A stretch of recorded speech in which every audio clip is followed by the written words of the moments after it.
The salesperson loudly claims it's a sport for kings only, ordinary people. No way. Then he quickly demonstrates tossing a frisbee. After the frisbee flies out, he hilariously crushes it with a gun.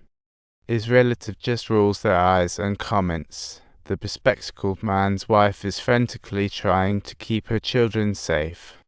Suddenly, the man with glasses flees with the kids, as if this place is a disaster hub. Walter. He's stuck with the hard work.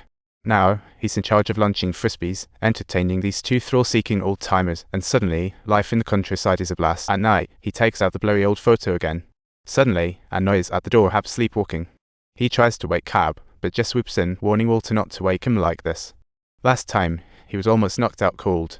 Jess gives Hab a few minutes of peace, thinking it'll help him sort his thoughts. Little did he know, to Hab, it turned into a threat. He whispered to Walter that though Hab's body ages, his spirit stays young.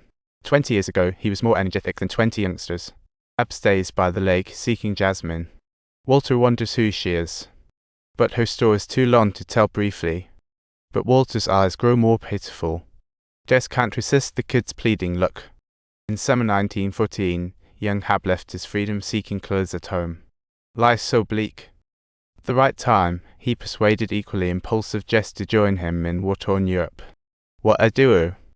They bravely choose to explore that land, and suddenly, in Marseille, they decide to catch the last ship home, but of course, they need to grab a drink first. So, Hab decides to hit the nightlife and ends up at the hottest bar in town for some fun. They meet soldiers offering questionable drinks. The next day, they wake up on a boat to North Africa. They're victims of war, forced to fight locals. Hab saves Jess. Now Jess wants to bang his head. Jess often finds himself in peril, while Hab is his rescue squad. Time and again, he discovers a glimmer of hope to keep Jess alive. After the war, Hab becomes a travel writer, exploring Africa, even though for him, it's a bit dull. He's appointed by the new North African government to fight against the slave trade. His brave acts leave everyone in awe. They can't believe they are witnessing such a wild American. Among the rescued prisoners, there's a servant to Princess Molly. When she mentions brave Hab, the princess is definite. As Walter waits to see what happens next, sleepwalking Hab suddenly wakes up and finds them both sitting foolishly in the cold. An amazing story was interrupted. Walter sighs quietly, youth trapped in a basket. After today's tale, she thinks maybe this is Hab's unresolved longing. Meanwhile, Jess rushes to stock up on a ton of vegetable seeds. She follows them to the garden filled with laughs, but Hab hands her a temporary mean veggie, and it leaves her completely shocked by the bitterness. Suddenly, her arrival brings giggles to the two lonely uncles. Who knew her anxious heart would slowly settle down as she eagerly awaits a letter from her mom. Her eager anticipation turns into a flurry, and her mom writes a letter. But the letter is filled with shameless lies. The only goal is Uncle's wealth. Sadness clouds her mind, but working helps her forget. As time passes, vegetables thrive. Walter finds each almost identical. What a jumbled garden. Potatoes and beets are nearly identical. Tomatoes and beets too. If this is a cloning project, it's just waiting to flop. This is the first time being tricked by a shady salesman into buying nearly identical corn seeds. What a waste of money. Not far off, a car horn beeps, and the second-hand lion the uncles ordered has finally arrived. Walter can't wait to seize the coolest buddy of his. He names the lion Morning, and the moment Hab hears it, he bolts inside, leaving the two outside in stunned silence. To care for the lion, Hab goes shopping. On the way, he feels flattened, is rushed to hospital, and an old lady warns Walter about two uncles. She says those uncles could be mafia hitmen who ripped off the big boss. Walter recalls his mom's warnings. Are they really the bad guys?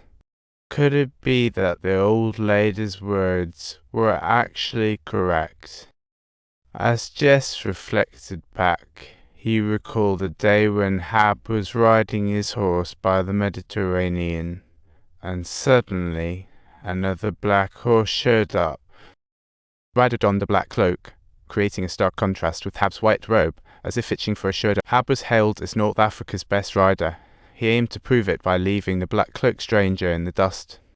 Both refused to budge, putting on one heck of a dramatic chase until they collided, both plunging into the sea. Hab immediately springs up, ready to play superhero. But when he sees the cloaked figure, it's none other than Princess Jasmine. No denying it, she's the most stunning girl he's ever seen. Everyone says this fairy tale kind of love only happens in the moment their eyes meet. It's the love at sunset. But hey, the stores are never that easy, right? Turns out, Jasmine was already engaged to a chieftain from a neighboring country. Hab finds out and goes off like a firecracker. He threatens her dad to lock her up in his harem. Jasmine is determined to end her life with a small knife before the chieftain touches her, making Hab's heart ache. Hab boldly storms the palace one dark night. Going solo against armed guards, timing has to be just right. In the end, he saves Jasmine, and they happily live together, truly a story straight out of a fairy tale.